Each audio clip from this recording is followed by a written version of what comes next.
Hi, I'm Jackie with Seeking Simple Life. It's good to see you. We're so determined to get to the summit or waterfall that we no longer see the miracles all along the path before us. John Jensk. I'm here today to talk about mindfulness.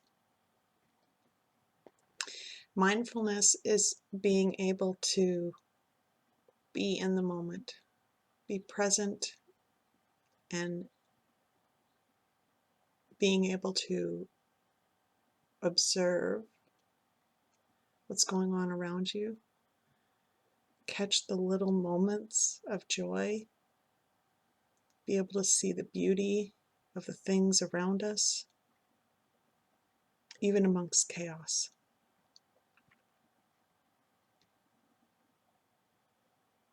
Years ago, I struggled with work-life balance, and I wasn't happy. Wasn't happy at all. And when I wasn't happy, my family was miserable. I was pushing my husband away. My kids weren't happy. They were just walking on eggshells around me. And if I didn't do something quick, if I didn't start figuring out what was going on, then I ran the risk of actually losing my family.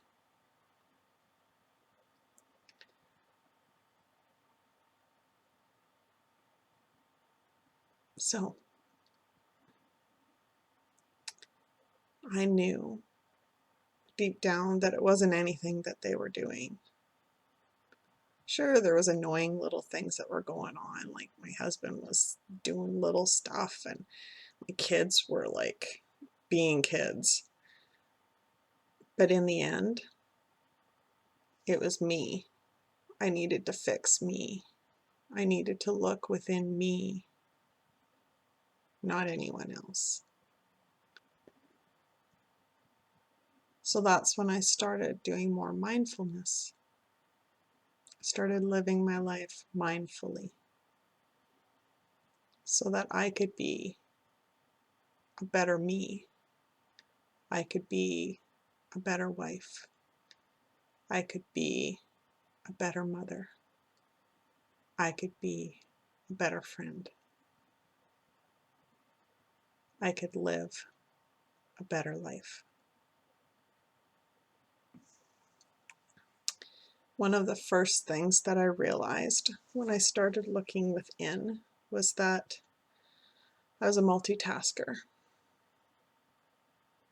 I struggled trying to stay focused on any one thing, but I prided myself on that. Like, I thought that being a multitasker was the only thing that you needed to do to be successful at anything.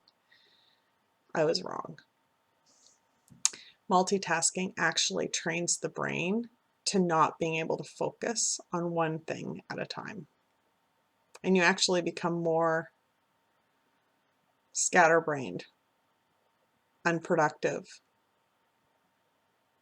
and it's dangerous to your health, both physically and mentally. When you're practicing mindfulness, you're able to do a lot of self-reflection.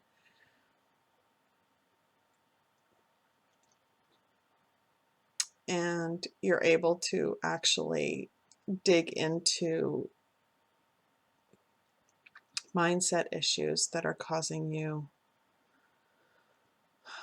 pain, heartache, fear, overwhelm, anger, all the emotions, all the emotions.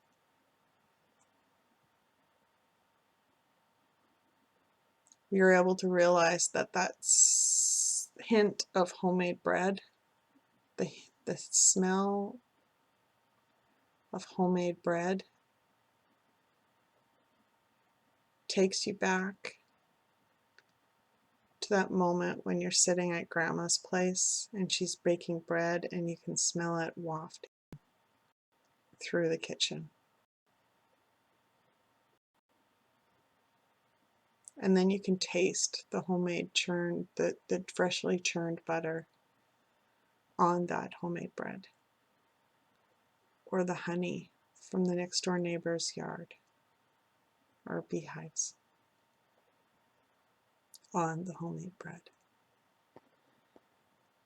You can take it one step further and listen and remember the laughter of your uncle as he's telling some sort of joke, and your grandfather and your grandmother chuckling to themselves as they see how silly we're all being.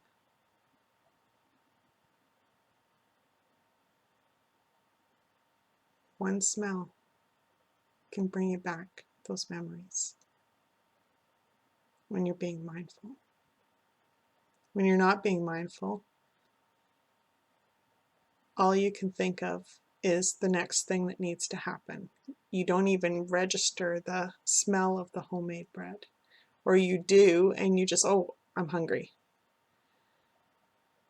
And that's it. But you're not hungry.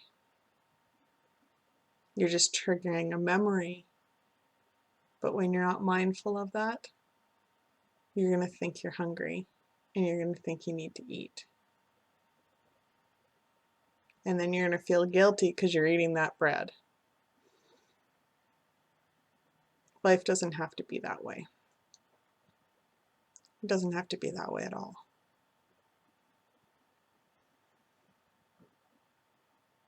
So, I personally started to look at myself, my personal feelings, my feelings, anytime something would happen. And I would ask myself why I was feeling that way. Why I was feeling that way. And it had nothing to do with the event that happened around that feeling. I needed to be more aware of my own feelings and why I was feeling that way, so that I could control myself and how I was reacting.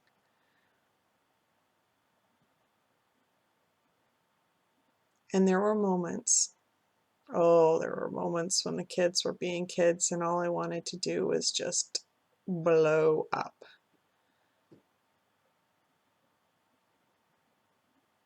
But I was able to take a deep breath and calm myself and realize that maybe some of these feelings had to do with my own history, not anything to do with what the kids were doing at that moment.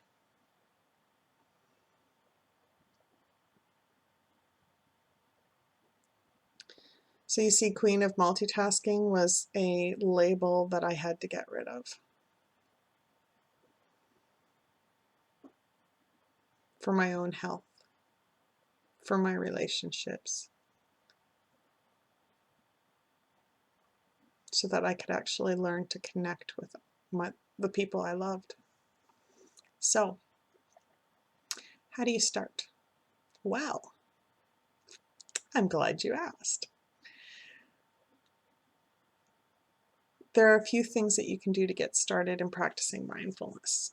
And a big part of getting started is being aware of the little things that are going on around you.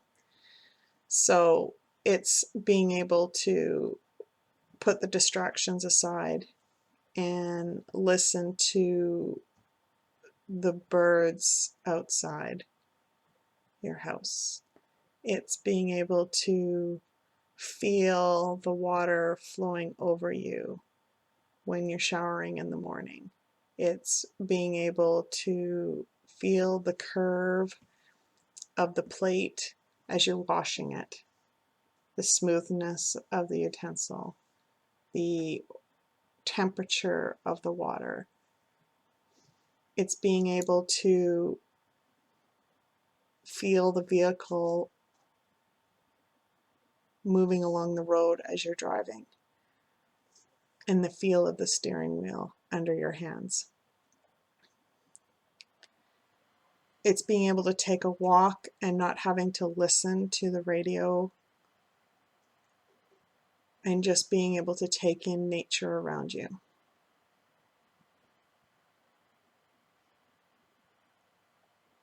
On your coffee break, yes, take those.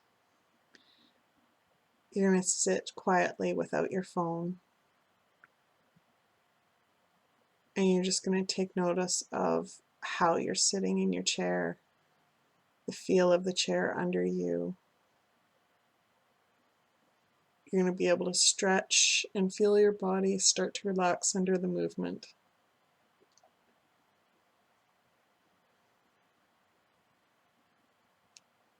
As you're eating, you're mindfully feeling the texture of the food, the smell of the food, the taste of the food. And you're enjoying those bites and not just eating because it's eating.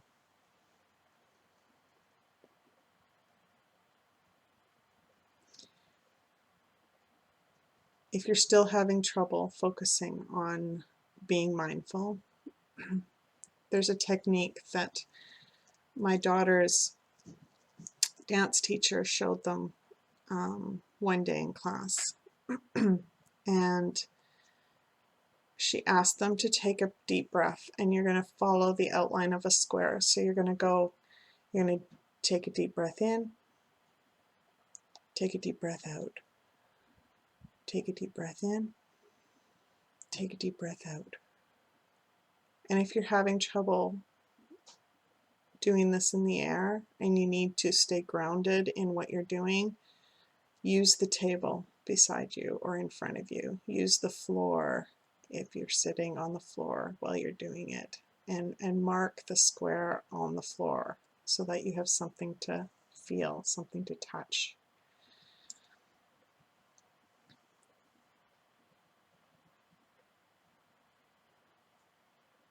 Another good one is giving someone a hug. Maybe not nowadays because of what's going on in the world.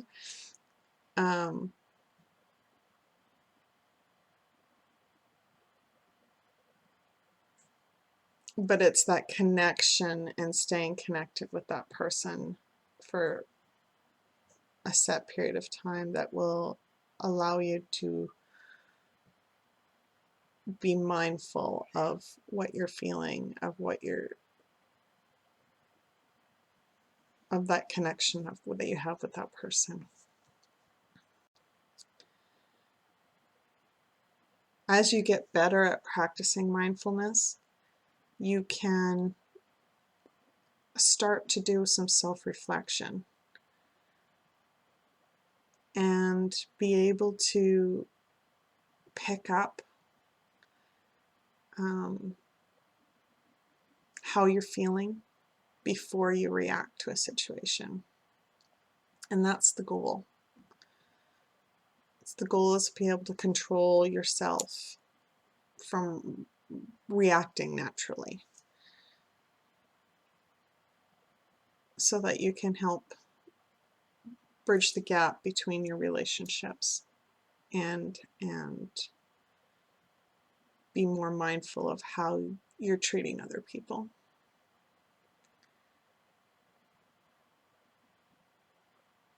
Because of your own natural reactions. So, self-reflection.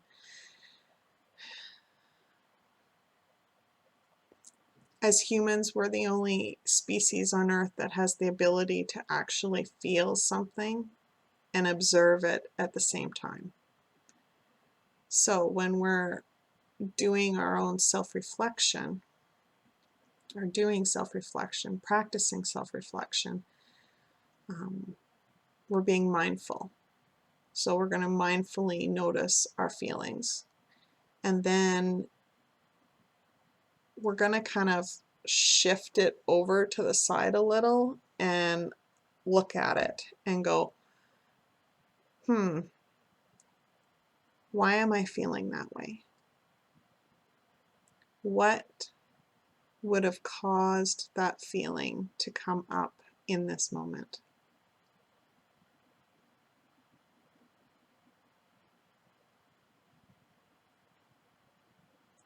And the mind is going to go through a Rolodex of memories, and one's going to resonate the most. And when that happens, you can do two things.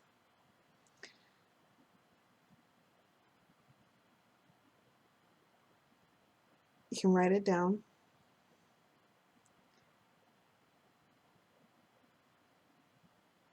and then I want you to consciously make a decision at that moment and say, does this align with who I want to be? Is this message that I'm getting about myself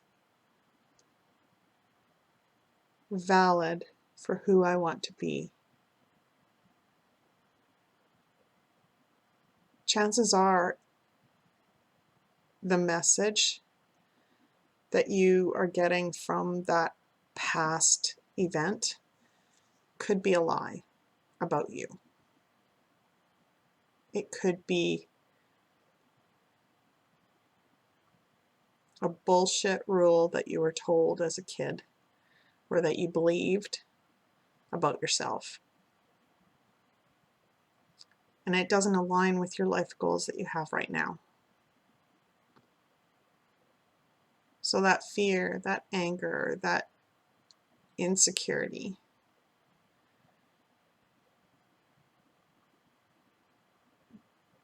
doesn't have to be true.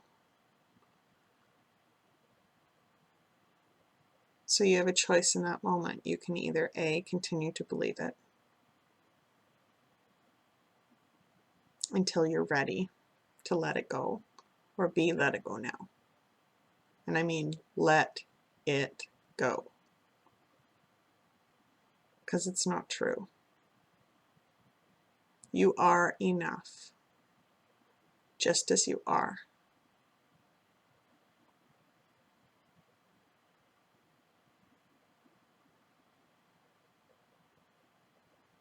You can improve yourself.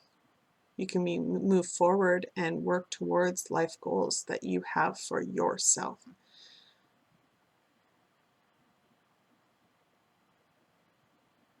But proving to everyone around you that you're somebody, you don't need to do that. Because you're enough, just as you are. You just haven't tapped into your full potential. So I'm here to tell you that it's time. You can do it.